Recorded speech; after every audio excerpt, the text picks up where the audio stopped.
O que fazer atividade escolar, manter o quarto arrumado, forrar a cama, tomar banho no horário, escovar os dentes, obedecer sem resmungar e recolher lixo dos banheiros tem em comum? Se você pensou em cidadania, a resposta é sim.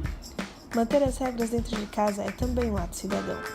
Mas, em troca de que se deve cumprir as obrigações e garantir seus direitos? Talvez um extra, mas a vida real dentro e fora de casa obriga a sermos participantes ativos para garantir o bem-estar comum. Segundo o terceiro artigo do Estatuto da Criança e Adolescente, todas as crianças gozam dos mesmos direitos que todos os outros cidadãos brasileiros. Mas será que a criança é realmente cidadã? Crianças e adolescentes são cidadãos, têm os mesmos direitos que toda pessoa humana tem, inclusive a própria lei diz, não é, que crianças e adolescentes têm os mesmos direitos fundamentais de toda pessoa humana e têm direitos, inclusive, a mais, aliás, em razão da sua idade, que decorrem da sua condição de pessoa em desenvolvimento. Já entendemos então que a criança é um sujeito de direitos, em desenvolvimento, em fase de amadurecimento. Afinal, a criança ou adolescente exerce a cidadania plenamente? A criança e o adolescente, eles não estão exercendo plenamente todos os seus direitos e nem podem praticar todos os atos da vida civil. Isso dá uma ideia de que ele ainda não é, né? Ele vai ser, essa ideia da potência. Porém, ele já é, a criança já é um cidadão, o adolescente já é um cidadão a cada fase da sua vida. Mas ele está num processo que nós chamamos de autonomia progressiva. Então ele vai progressivamente, a criança e o adolescente vai progressivamente desenvolvendo capacidades pessoais e habilidades para o exercício da sua vida civil e para o exercício da própria cidadania. Não adianta falar só dos direitos. O ECA também confere deveres. De um modo geral, a população, a sociedade acha que o Estatuto da Criança e do Adolescente só protege.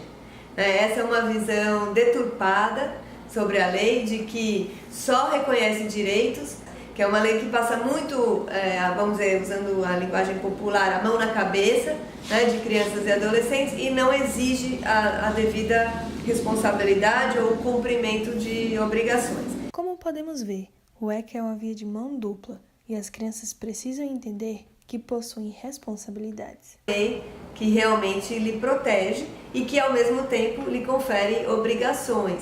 Né? A obrigação, porque, por exemplo, o direito à educação tem essa dimensão de dupla face. Ao mesmo tempo que a criança e adolescente tem direito à escolarização e a receber a educação, por outro lado tem o dever da criança, como estudante, ela tem também deveres como estudante, né, de comparecer às aulas, de participar das avaliações, de ter um desempenho adequado. Isso tem que ser construído dentro da escola e dentro da família.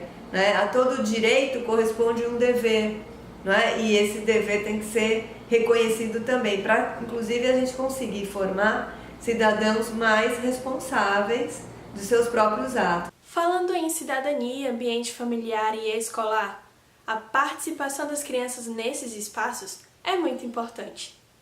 O Paulo Freire, ele chama a atenção da importância, né, de fazer com que a criança seja vista como sujeito, o aluno seja visto como sujeito, o aluno ter o direito de aprender e compartilhar o seu aprender. Então, ele diz assim, o professor aprende para ensinar e ao ensinar ele aprende. E isso acontece com a criança também. As crianças que são estimuladas, encorajadas a dar sua opinião, por exemplo, a falar sobre a sua escola, a pensar sobre a sua realidade, a pensar sobre o seu bairro, a opinar sobre o que elas acham que está faltando na comunidade, elas vão construindo capacidades maiores de participar depois como adultos também na vida da comunidade. Então é isso. A presença desses sujeitos é indispensável, sobretudo dentro das escolas, onde é possível pôr em prática iniciativas pedagógicas acerca da educação cidadã.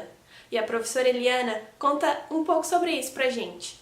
Os projetos de intervenção, ele tem como trazer resultados se você partilhar com a criança. Desde muito cedo, trabalhar com a conscientização da criança. Porque você vai aprender isso, porque você precisa fazer isso. E respeitando o ritmo, e respeitando as peculiaridades, e respeitando as expectativas, e respeitando as diferenças.